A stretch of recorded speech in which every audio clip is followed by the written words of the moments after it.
বাংলাদেশ ভ্রমণে ICC champions ট্রফির প্রথম প্রদর্শন হয়েছে বিশ্বের দীর্ঘতম সমুদ্র সৈকত কক্সবাজারে। বিশ্ব ভ্রমণের অংশ হিসেবে দুদিন আগে বাংলাদেশে আসে ট্রফিটি। ঢাকায় দুদিন ট্রফি প্রদর্শনের বিশেষ আয়োজনের পর শেষ হবে বাংলাদেশ ভ্রমণ। আইসিসির মর্যাদাপূর্ণ চ্যাম্পিয়ন্স ট্রফি এবার ঘুরে গেল বিশ্বের দীর্ঘতম সমুদ্র সৈকত কক্সবাজারে। কঠোর নিরাপত্তায় একদিন আগে ঢাকা থেকে কক্সবাজার পৌঁছায় ট্রফিটি। সকালে পুলিশি নিরাপত্তায় নিয়ে যাওয়া হয় সমুদ্র পাড়ে। বুধবার বেলা 11টায় সমুদ্র সৈকতের বালুকা বেলায় প্রদর্শনীতে রাখা হয় ট্রফিটি। লাবণী পয়েন্টে যাওয়ার আগে চ্যাম্পিয়ন্স ট্রফিকে কক্সবাজারের ঐতিহ্যবাহী সাম্পানে চড়ানো হয়।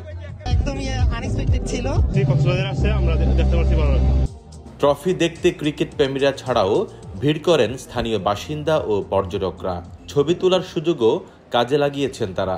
চ্যাম্পিয়ন্স ট্রফিতে টাইগারদের নিয়ে তাদের প্রত্যাশাও অনেক। চ্যাম্পিয়ন ট্রফি সব দেশ ঘুরে আমার কক্সবাজারে রিয়েলি প্রাউড করছি এটার জন্য।